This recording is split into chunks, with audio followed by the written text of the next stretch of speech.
우리 지난 시간에도 함께 읽었던 본문이지만 함께 내용을 보면서 오늘 말씀으로 들어가겠습니다. 바울과 바나바의 선교팀은 갈라디아 지역을 선교하면서 이제 두 번째 도시 이고니온으로 들어갔어요. 그곳에서 복음을 전할 때 허다한 무리가 주님을 믿고 놀라운 회심의 역사가 일어나게 되었습니다. 하지만 반대의 일도 일어났죠.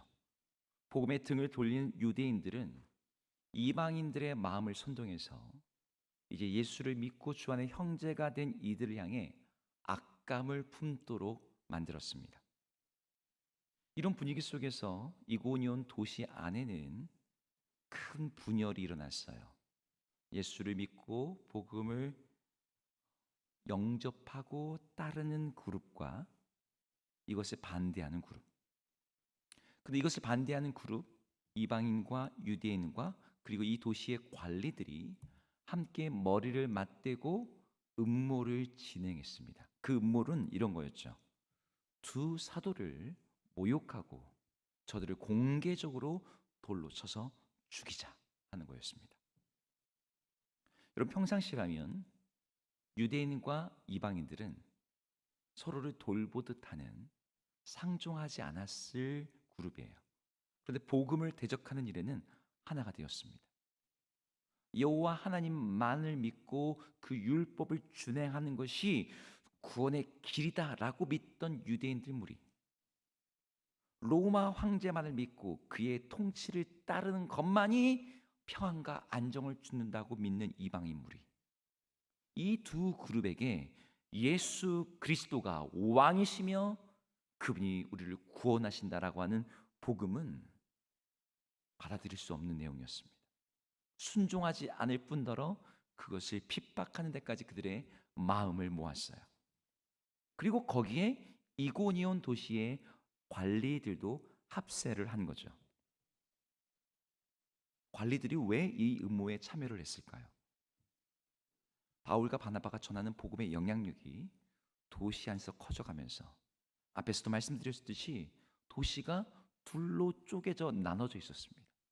예전에 이런 적이 없었어요. 뭔가 대처를 해야겠는데 저 사람들을 재판에다가 회부시켜서 무슨 법적인 행정적인 절차를 진행하면서 억제하기에는 명분도 약하고 여러모로 번거로운 일인 거죠. 그런데 이런 상황에서 반대하는 쪽 이방인들과 유대인들이 자발적으로 군중들을 흥분시켜서 외부에서 온 두 명의 유대인을 돌로 친다? 자연스럽게 문제가 해결되는 겁니다. 물론 도시의 관리들이 그런 군중의 흥분을 통제하지 못했다라고 하는 질책을 받을 수야 있겠지만 상황에 대한 보고서야 관리들 입장에서 잘 쓰면 되는 거고, 아니 군중들이 누가 시켰어? 자기들이 그냥 모욕감을 느껴서 돌로 쳐서 했다는데 이것 때문에 도시가 무슨 불이익을 당하거나 관리들이 손해볼 게 없는 거죠. 이런 일로 의기투합한 이방인 유대인 관리들의 음모가 이제 사도들의 턱 밑까지 가까이 왔습니다. 그런데 이런 악한 계획이 어떤 경로인지 누군가에 의해서인지 몰라도 사도들에게 알려지게 된 거예요. 당시 두 사도가 어떤 상황이 있었죠? 이고니온 도시에 와서 이제 예수를 믿게 된 갓난 아이와 같은 성도들, 도시 안에서 부정적인 여론과 압박을 받고 있는 이런 형제들을 그냥 두고 갈 수가 없어서 이고니온에 오래 머물러 있던 상황이었습니다. 왜요? 이들을 복음 안에서 굳건히 세우기 위해서, 이들을 주 예수 그리스도의 온전한 제자로 만들기 위해서였죠. 그런데 그들에게 수치를 주고 돌로 치려고 하는 음모를 듣자마자 두 사람은 지체하지 않고 도망갔습니다. 내가 단어를 잘못 들었나 생각하실지 모르겠지만 여러분이 들은 그 단어가 맞아요. 사도들이 도망을 갔어요. 우리 5절과 6절을 한번 같이 읽어볼까요? 읽겠습니다. 시작. 이방인과 유대인과 그 관리들이 두 사도를 모욕하며 돌로 치려고 달려드니 그들이 알고 도망하여 루가오니아의 두 성 루스드라와 더베와 그 근방으로 가서 네, 제가 만들어낸 말이 아닙니다. 성경에 기록되는 말이에요. 도망하였다. 여기 나온 도망이란 단어는 헬라어로 카타퓨고라는 단어예요. 보통 신약 성경에서 도망하다, 피하다라는 단어 때 쓰는 단어가 퓨고라는 단어입니다. 퓨고라는 말 앞에 카타가 붙어 있는 거죠. 이 접수단은 그냥 도망하다, 피하다가 아니라 철저하게 피하다. 이런 뜻이에요. 그런 점에서 이 사도들의 도망은 이고니온으로부터 그냥 잠깐 전략적인 후퇴를 한다거나 일시적인 도피가 아니었어요. 아주 철저하게 도망을 한 거죠. 물론 사도들이 여기서 도망하는 걸 이해 못하는 건 아니에요. 도망하는 맥락을 보자면 지금 사도들을 정식 재판을 한다거나 어떤 논쟁을 한다나 토론을 하는 게 아닙니다. 모욕하고 돌로 쳐 죽이려고 하는 상황입니다. 가만히 있으면 수치를 당할 거고 공개 처형을 당할 수 있으니 두 사도는 살기 위해 도망을 했던 거죠. 사도라고 왜 고심이 없었겠어요? 왜 도망을 가고 싶었겠습니까? 나름 고민하면서 그걸 선택한 거예요. 하지만 이유가 뭐가 됐든 간에 우리는 사도들이 도망했다라는 말 자체로 마음에 실망감이 듭니다. 바로 앞선 도시 비시디아 안디옥에서는 어떻게 했어요? 자기를 반대하는 무리들 앞에서 자기 발에 먼지를 탁 털어내면서 우리는 이방인에게로 가겠노라 외침이 아주 호기롭고 담대하게 나왔던 두 사람이었습니다. 그런데 여기에서는 아무 말 없이 도망만 치고 있는 거예요. 여러분, 도망하다, 여러분의 삶의 모델로 도망이란 단어가 머릿속에 있는 분 계십니까? 여기 도망은 누가 봐도 신앙의 모델이 될 만한 행동이 아닙니다. 더욱이 사도라는 이름의 무게를 가진 사람들이 보여준 행동이라기에는 너무나 어울리지 않고 부끄럽고 민망한 행동인 거죠. 제가 상상하는 사도라면 도망하지 않고 뭐 해야 돼요? 맞서야 되죠.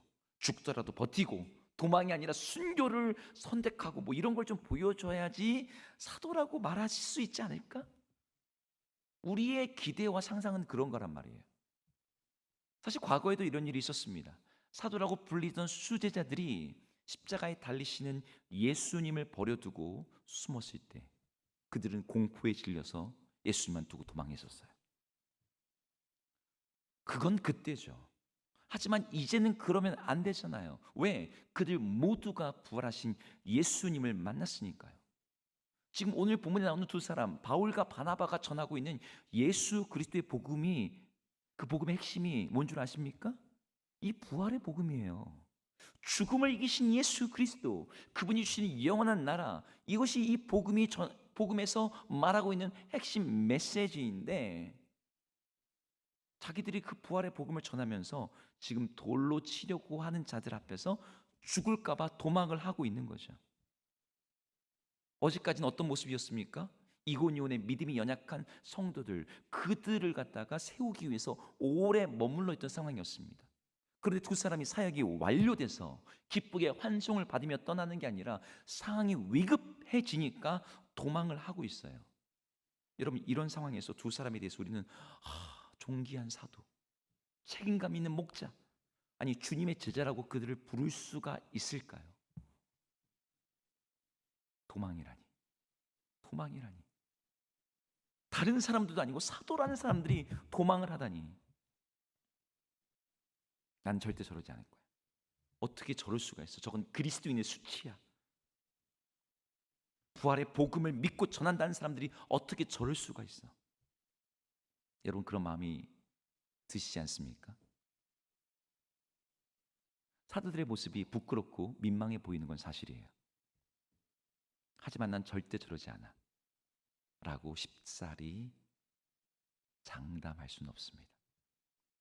여러분, 누구나 위험이 오고 어려움이 오고 압박이 오면 타협하고 싶고 회피하고 싶고 도망하고 싶은 게 인지상정입니다.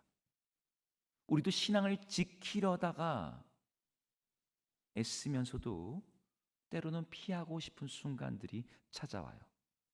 여러분, 신앙을 지키기 위해서 직장에서 불이익을 당할 수가 있어요. 친구들 사이에서 조롱을 당할 수도 있습니다. 심지어 가족 안에서 오해를 받을 수도 있어요. 여러분, 그때 어떻게 하십니까?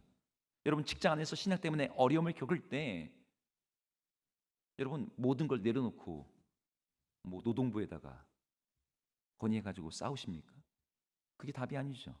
친구들이 우리의 신앙을 조롱할 때 친구고 뭐고 다시는 안 볼 사이처럼 막 그 앞에서 논쟁하고 막 그러겠습니까? 아니죠. 어떤 사역이 방해를 받을 때 방해받는데도 나는 끝까지 해낼 거야, 그러니까 밀어붙이겠습니까?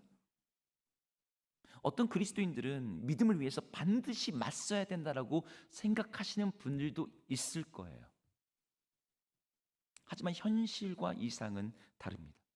종종 우리는 진 것 같고 내가 비겁해 보이는 도망치는 것 같은 선택을 해야 될 때가 있어요.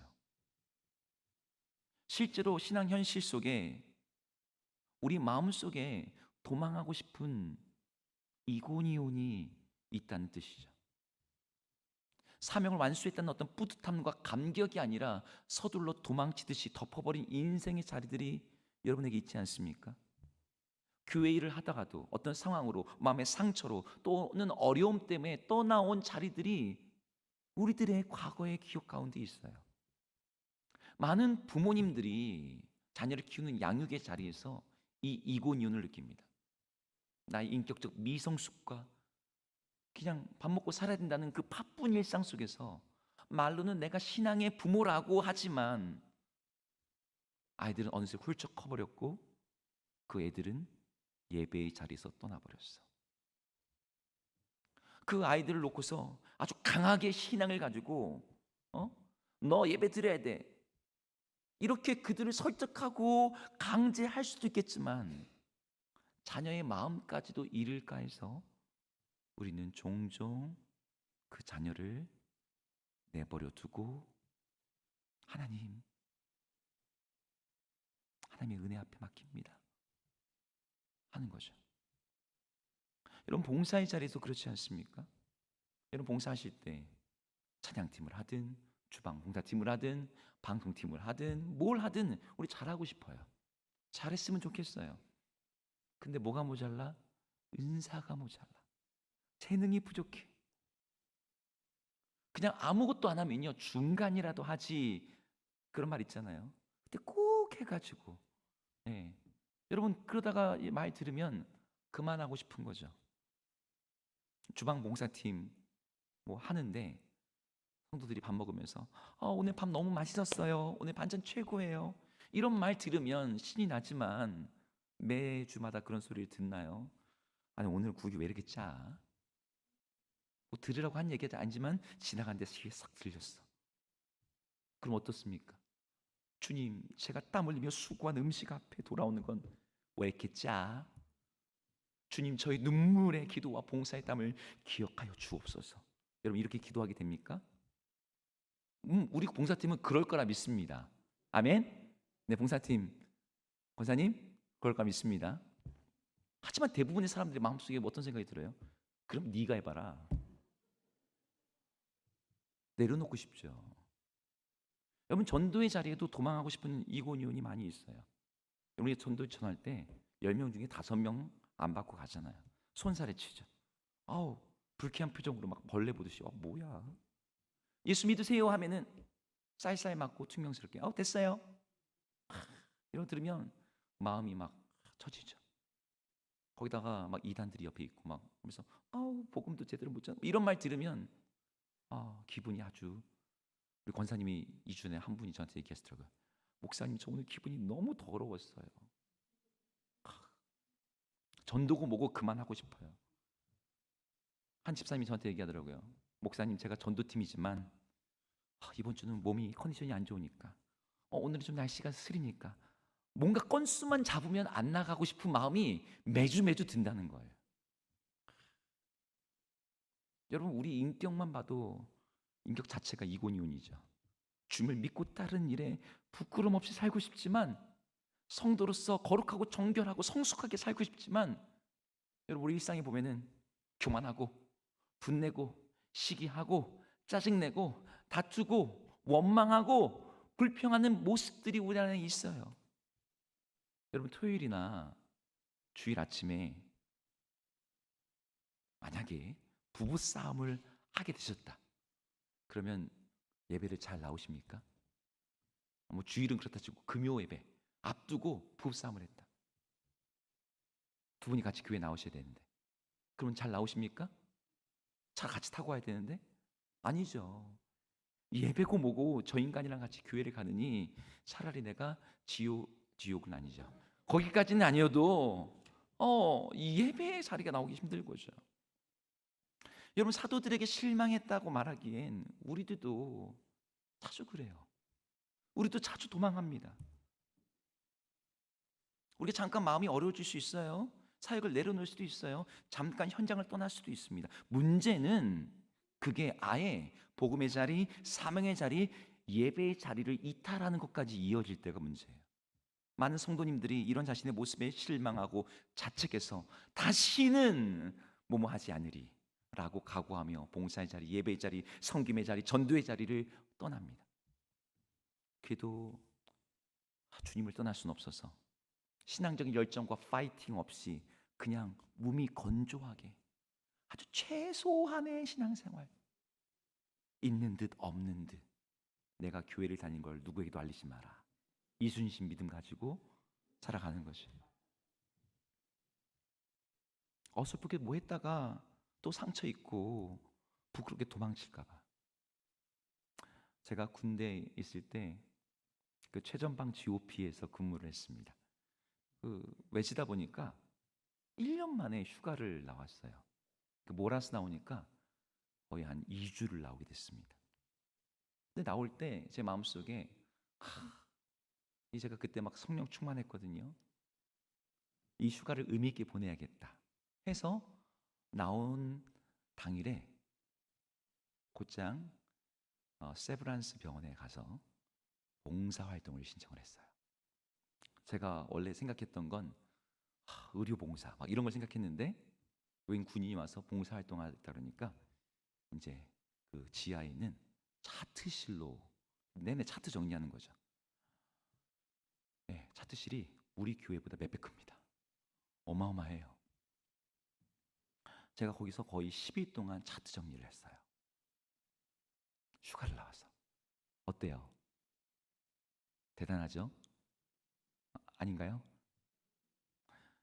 이제 그대로 복귀할 날이 됐습니다. 근데 복귀할 날 하루 이틀 남겨놓고 제가 밥을 사주겠다는 교회 동생이 있어가지고 한 지하철역으로 나가게 됐어요. 근데 지하철로 나가서 이제 철로 건너편으로 가야 되는데 지하도를 건너서 가는데 지하도에 내려갔는데 중간쯤에 어떤 한 사람이 누워 있는 거예요. 지하도에 한복판에. 사람들이 이렇게 피해서 갑니다. 소주병이 옆에 어지럽게 놓여져 있고 그 근처에는 토를 한 자국이 이렇게 있고 노숙자께서 한겨울인데 그때 겨울이었어요. 지하도에서 술에 취해가지고 뒹굴고 자고 있는 거죠. 근데 그 사람을 보는 순간 갑자기 제 마음속에서 어떤 음성이 들려왔습니다. 네가 저 사람을 도와라. 저요? 누가요? 저요? 저 아니길 바랬거든요. 근데 또 음성이 들려오는 거예요. 네가 저 사람을 도와라. 제가 부인할 수 없는 하나님의 음성이라는 걸 제가 알겠는 거예요. 제가 하나님의 음성을 그렇게 막 선명하게 막 잘 듣는 사람이 아닌데 하나님의 음성이 제 마음속에 들려오는 거죠. 저 사람을 도와라. 근데 그 음성이 들리는데 제 마음속에서 그 사람을 도울 수 없는 이유를 한 100만 개쯤 막 생각이 막 저절로 나더라고요. 하나님, 저 지금 식사 약속이 있어요. 그 친구가 저를 기다려요. 그때는 핸드폰이 없었거든요. 제가 저 사람 돕다가 이 옷에 토가 묻으면 약속 취소해야 돼요 하고 냄새나고, 하나님 저 부대로 돌아갈 군인이에요. 제가 민간인이었으면 도왔을지 모르겠는데 국방의 의무를 짊어지고 있는 군인이어서 제가 저 사람 먹이고 입힐 돈이 없어요. 제가 저 사람 어떻게 책임져요? 저 사람 깨웠는데 왜 깨웠냐고 난동 피우면 제가 어떻게 감당을 해요? 온갖 생각이 드는 거예요. 그렇게 계속 걸어가는데 마음에서 씨름을 하는데 어떻게 되겠어요? 점점 그 사람이랑 가까워지잖아요. 누워있는 분하고. 그런데 저는 결국 그 사람을 옆에 두고 어떻게 했을까요? 여러분 생각한 게 맞아요. 그냥 지나간 거예요. 딱 봐도 그렇게 보이죠? 남이 보면 그냥 약속 장소로 그냥 가나 보다. 다들 그렇게 가니까. 근데 저는 그때 마음이 저 사람을 도우라고 하셨는데 제가 도망한 거예요. 선한 사마리안 비유 제가 들을 때마다 레위인 제사장 진짜 어떻게 그럴 수가 있어. 사람이 죽고 가는데 말이야. 전 그거 내 얘기 아니라 생각했거든요. 제가 거기 나온 그 사람들이요. 제가 그날 그 장소 그 시간 전까지만 해도요, 제가 제 믿음이 되게 좋다고 생각했습니다. 휴가 나와가지고 14일 중에 10일을 봉사활동하는 그런 내 자신이 뿌듯하고 자랑스러웠어요. 근데 술 취한 노숙자, 하나님이 저 사람 도우라는 음성이 직접 들려오기까지 했는데 그냥 그 사람을 뒤로 한 채 도착한 식당에 제 믿음이, 내 순종이라는 게 얼마나 볼품 없는지를 보게 된 거예요.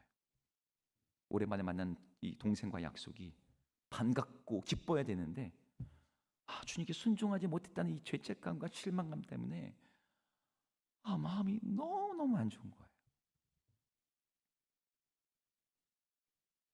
여러분, 우리가 주님의 일을 할 때 주님의 음성이 여러분에게 직접 들려오지 않더라도 목사님이 우리 집사님 저랑 한번 같이 합시다. 원사님 이것도 같이 좀 하면 좋겠습니다. 그런데 못할 때가 있거든요. 내 가정의 문제, 내 건강의 문제, 내 감정의 연약함, 내 재정의 가난함, 그것 때문에 도망해야 되는 모습들이 있어요. 목사님 죄송한데 제가, 하나님 죄송한데 제가, 누군가의 비난, 타인의 비아냥과 조롱, 감당하기 어려운 책임감, 내 은사가 아닌 사역, 하면 할수록 상처만 늘어나는 그런 봉사의 자리, 어떤 분들은 그런 자리에서도 버티고 견디고 피를 흘리면서도 꿋꿋이 있는 분들도 있습니다. 하지만 대부분은요 그렇지가 못해요. 거기서 물러나서 도망치고 싶어요. 제가 여러분들에게 복음을 전해드린다면 그럴 수 있습니다. 오늘 사도들도 도망했으니까요. 하지만 중요한 건 바로 그 다음입니다. 오늘 본문에 나오는 두 사람 바울과 바나바는 자신들이 분명 이고니온에서 도망을 했음에도 불구하고 여러분 그 다음 장면에 내가 무슨 사도야, 나는 졌어, 나는 안 돼, 이런 패배감, 자기 연민, 이런 모습이 하나도 나오지 않습니다. 여러분 이 장면은요 사도행전에서 유일하게 사도들이 도망하는 장면이에요. 그런데도 이들에게는 부끄러워하는 모습이 없어요. 오히려 그들은 자기들이 하던 주님의 일, 복음을 전하는 선교를 계속하면서 다른 곳으로 나아가는 거예요. 루스드라와 더베와 그 근방으로 가서 계속해서 복음을 전했습니다. 이들에게 중요한 것은 도망을 쳤느냐 아니냐가 아니라 사람들의 눈에 어떻게 보이느냐가 아니라 계속해서 복음을 전할 수 있는 아이였습니다. 바울과 바나바는 이고니온에서는 도망했지만 복음 증거의 사명 자체로부터는 도망한 것이 아니었어요. 오늘 본문 6절과 7절을 한번 같이 읽어볼까요? 읽어보겠습니다. 시작. 그들이 알고 도망하여 루가오니아의 두 성 루스드라와 더베와 그 근방으로 가서 거기서 복음을 전하니라. 여러분 이 문장이 되게 이상하지 않습니까? 그들은 도망했다. 하지만 뭐예요? 복음을 전했다. 우리는 이 두 단어가 이 동사가 서로 한 문장에 있는 게 이상하다고 생각하지만 이건 우리에게 말해줍니다. 도망하는 것 자체와 하나님의 일, 제자도에 있어서 그것이 어떤 실패나 너는 이제 주님의 일을 할 수 있는 자격이 없어 라는 실격 요인이 되지 않는다는 거죠. 이들은 도망했음에도 불구하고 오히려 하나님은 그들의 도망을 사용하셨고 그들을 선하게 인도하셨습니다. 우리가 그것을 어떻게 할 수 있습니까? 오늘 바울과 바나바가 도망하여 도착한 새로운 장소에서 그들이 복음을 전할 때 주님의 능력이 오히려 더 힘있게 놀랍게 나타났기 때문이에요. 여러분 이고니온 다음 도시가 어디냐면 루스드라입니다. 루스드라에서 안진뱅이가 일어나요.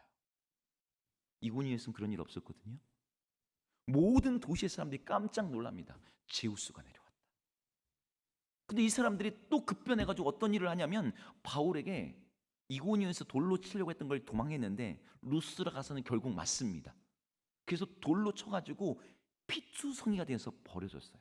그렇게 무덤에서 쌓인 그 돌무더기 속에서 그런데 바울이 어떻게 됐을까요?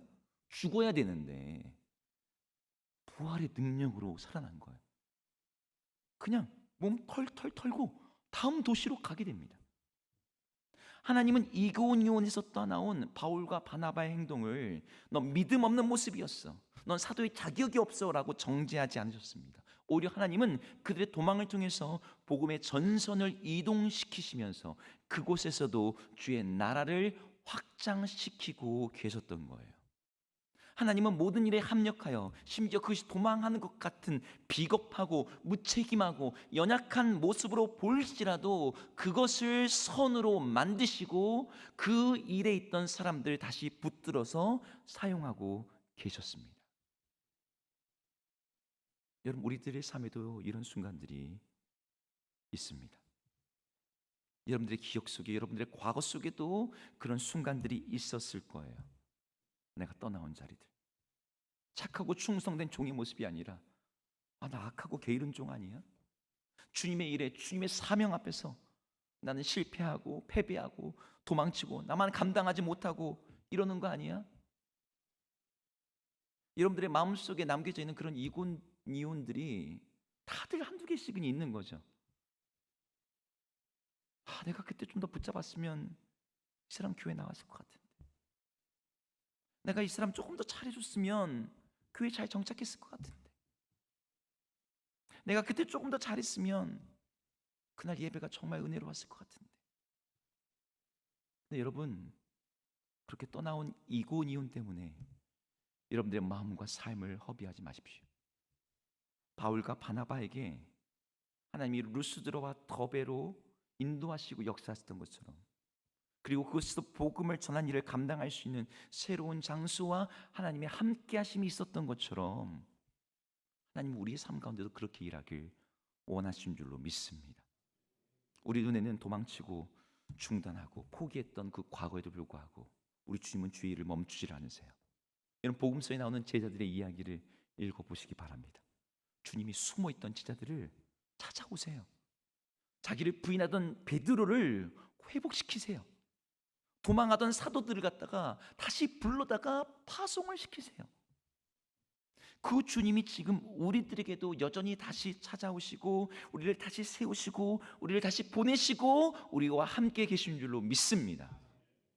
여러분 이고니온에서 도망했어라도요, 주님은 우리를 찾아오시고 우리에게 주어진 사명과 소명을 거둬주지 않고 계속할 수 있도록 도와주세요. 제가 아까 했던 그 얘기 계속해 볼까요? 쓰러진 노숙자를 뒤로 앉혀 약속 장소로 왔던 제가 마음이 밥이 넘어가겠습니까? 도망쳤는데. 그래서 공중전화로 나갔어요. 그래서 112에다가 전화를 걸었습니다. 여기 저쪽 어느 역인데요, 어떤 분이 길에서 쓰러져서 지금 있습니다. 지금 추운 날씨에 이분의 생명이 걱정이 돼서 전화를 했습니다. 했더니 안내하시는 분이 곧장 순찰차를 보내겠다고, 행인을 안전하게 보호하겠다고, 걱정하지 마시라고. 제가 그때는 그 사람을 도망치듯 지나쳐 왔고 주님이 원하시는 순종에 한참 못 미치는 것 같아서 마음이 어려웠어요. 근데 제가 이 말씀을 오늘 묵상하고 준비를 하는데, 주님이 하신 말씀, 저 사람 도우라는 그 말씀에 외면할 수가 없어서 그냥 제가 한 최소한의 일이 그냥 112에다 전화한 거 그거였거든요. 근데 지금 와서 이 말씀 보는데 주님이 원하셨던 건 그 전화 한 통일 수도 있었겠구나. 주님이 나보고 지금 그 사람 인생 책임지라고, 그 사람의 알코올 중독을 네가 치유하라고, 그 사람을 씻기고 너희 집에 데리고 가라고, 그걸 나에게 요구하셨던 게 아닐 수 있었겠구나. 여러분, 주님께서 여러분들에게 지금 순교자가 되라고 하시는 게 아니에요. 주님께서 여러분들에게 지금 네 목숨 내놓으라고 여러분 부르시고 계시는 게 아닙니다. 주님은요, 우리 믿음의 수준을 아세요. 우리가 도망칠 수 있다는 것도 아세요. 그것이 부끄럽게 느껴질지라도 우리 주님 말씀하십니다. 넌 그래도 여전히 나의 백성이고 내가 너와 함께하며 내가 너를 통해서 나의 나라를 이 땅 가운데 확장시킬 것이다. 그런 여러분은 도망한 자리, 여러분 물러선 그곳에서 주저앉지 마시기 바랍니다. 나는 안 돼, 나는 못해, 난 너무 부족하고 모자라. 여러분 스스로 정죄한 대신에 우리를 끝없이 이끄시고 도우시고 사랑하신 그 주님을 바라보십시오. 주님께서 우리의 도망까지도, 우리의 회피까지도 주의 나라를 위해서 사용하시고 이끄십니다. 제가 이 말씀을 준비하면서 도망이라는 단어를 성경에다가 쫙 쳐봤더니 성경에 도망이라는 단어가 그렇게 많이 나온 줄 몰랐습니다. 예수님도 도망했다는 거 아세요? 하나님이 헤롯을 피해서 애굽으로 도망하라, 피하라. 그 요셉과 마리아의 도망을 통해서 어떤 일을 이루십니까? 내 아들을 애굽에서부터 불렀다 라는 주의 말씀을 이루어지게 하려 하심이라. 사람의 눈으로 보기에는 너무 모양 빠지죠. 온 세계를 구원하시기 위해서 보내신 메시아를 데리고 뭐 해야 돼요? 도망가야 돼요. 근데 그게 하나님의 계획인 거예요. 우리가 남긴 실패의 발자국마저 은혜의 이야기로 다시 쓰시는 주님 앞에서 여러분의 두려움과 여러분의 실패와 여러분의 도망했던 쓰라린 기억일지라도 여러분 가지고 나가십시오. 우리 주님은 우리의 소명을 폐기하지 않으시고 우리를 통해서 하나님의 나라를 확장하시고 주님의 일을 이 땅 가운데 펼치실 것입니다. 그 주님 바라보시면서, 그 주님 기대하시면서 다시 한번 주의 말씀과 사명 앞에 일어나시고 힘을 내시고 우리 주님과 함께하는 여러분 모두가 되기를 주 이름으로 축복합니다.